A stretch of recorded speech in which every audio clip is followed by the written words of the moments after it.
Working my magic today, boys. Fan control solenoid. 2 new fan control solenoid.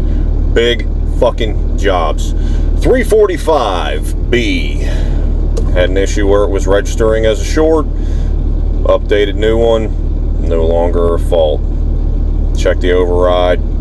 Everything's fine. It doesn't code out. It's doing its job. 973C. Plugged charge filter. Let's get into this one. Customer complaint. Well, charge filter stays plugged, light flash on dash. What do we find? They change filter, no change. Well, if you look into the connector, right there, fuck, you can't see it. Maybe there. All right. Pin fell out. Wire backed out. No copper in the connector. On the return circuit, well, you're not going to be able to turn that light off. It's fixed now. All right, 345B from yesterday.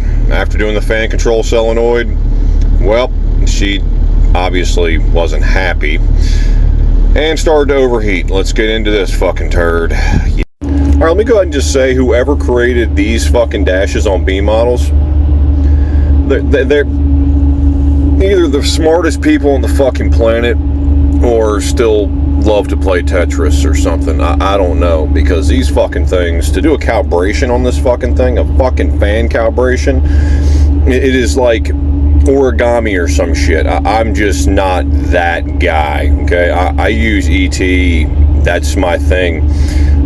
This shit right here, send it to Brazil. I don't know. I'm done with it. Fan control relief valve. Said go fuck your mom.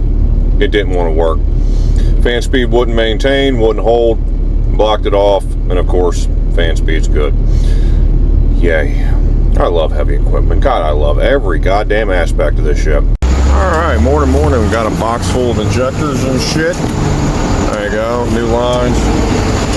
The old 950M, the fucking vultures have been out here using this as a fucking roost, so let's get this day started. Yay. Alright boys, a couple hours into the old injector swap here. Greta Thunberg over there, kind of chilling. All injectors are in, got a makeshift fucking tent going on here. Having a great time, just like the fucking Michelin Man. Having a great day, boys. Having a great day in the rain. Alright boys, just like that, everything's put back together, new injectors. And we're getting ready to fire it to see just how wonderful this thing is going to act and maybe passively regen. Maybe. There we go, guys. Soot load is finally coming down. Started out at 114, now it's down to 97. So I'm going to go ahead and call this a fix. Yay. Alright, so maybe further problems. This thing just randomly blipped from 93% all the way to 111%, and temperature went up to 529. So, something's fucked. Alright, so back on the 950M. Where are we at with this thing? Okay, so we start the morning out. Soot loads at 111%. Within the first 10 minutes of running the machine, just kind of going through a stall and checking a few things, we get down to 86%. Slowly but surely it works its way up. So I checked the soot loading antenna. Antennas look fine. So go further, do a sulfation recovery.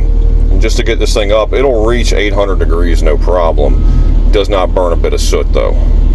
And potentially the strangest data log I've ever seen. So the brown line right there will be your DPF inlet temperature, and then the orange line right there is your soot load. Now look at the steps. That's within 4 minutes roughly, where it goes from 81% all the way up to 101, all the way up to 104% soot load. During the sulfation recovery, it stays the same. I'm thinking soot loading sensors are fucked up on this fucking thing. Yeah, that's where we're gonna go next.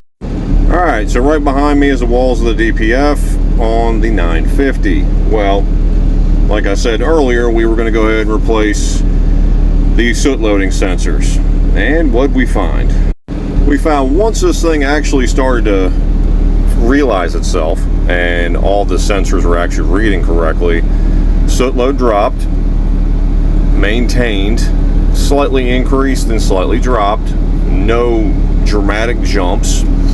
So didn't see anything that stood out. Ran the machine for like an hour and a half, never did it jump out of crazy Did the regen test on it just to make sure the system's working, and it worked flawlessly. Builds heat, burns down a little bit. It's working. So right now we're going to call the 950 done and hopefully never see it again. Have a good day, boys. It's back. Forklift Fridays. Alright, so we got the chassis, everything's all greased up, boom's all greased up, so we'll see how tight this boom is. This shit should pretty much just wipe right off.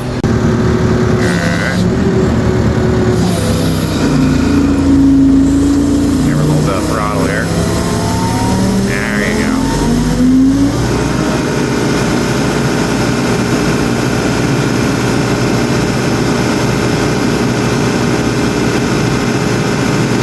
LG be like, hey, so when we put that 3.3 Cummins engine in there, we'll put the oil filter right over top the exhaust. It works perfectly fine. Nothing can go wrong. Really? Really? Some high quality cat oil going into a, well, it's supposed to be a red engine, but you get the idea. All right, let's get this old Bad Larry fired up after a filter change, oil, you know, the whole looby. Come on, you can do it. You can do it. You can do it. Come on. Come on. Come on. Ah, damn it. Take two.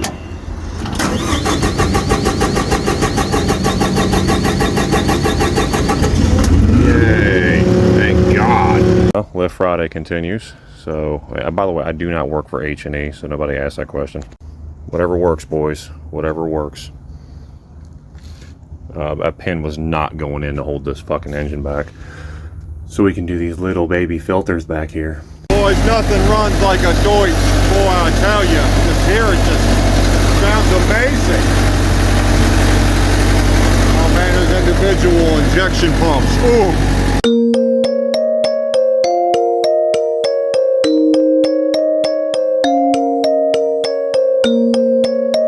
This sucks.